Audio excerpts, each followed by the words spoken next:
sujet considéré un sujet qui est en relation avec l'espace privé, l'espace familial. Comment faire parler, lever le tabou, lever le silence sur un problème qui est un problème, comme dit l'OMS, un problème de santé publique. Comment faire en sorte à ce que ce soit les politiques publiques le prennent en charge, assument leurs responsabilités, que ce problème soit connu, reconnu, dénoncé par l'ensemble des organisations, des partis politiques, des syndicats. C'est le travail qui a été fait par les associations. Le centre de l'Ermitage, bien sûr.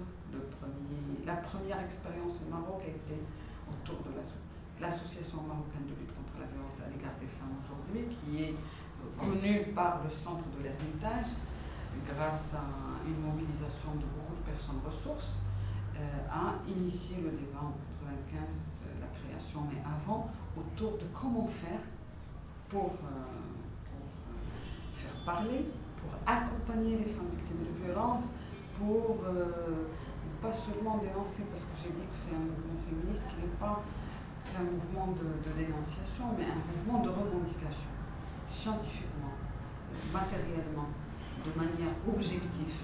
Le problème existe, mais on n'en parle pas. Alors tout le travail de mobilisation qui a été fait, de réflexion, a été faire en sorte de faire venir déjà les femmes, les accompagner, les soutenir, connaître la réalité de la violence, décortiquer, comprendre les mécanismes de la violence. La violence, c'est une spirale. Hein. Il fallait, comme phénomène, le rendre visible. Quels sont les types de violence qui existent, quelles sont les formes de violence qui existent, quelles sont les personnes touchées, les catégories sociales touchées par la violence, comment ça se manifeste, comment ça s'organise, comme mécanisme psychologique, comment les femmes, les couples, les auteurs de violence se prennent dans cette spirale.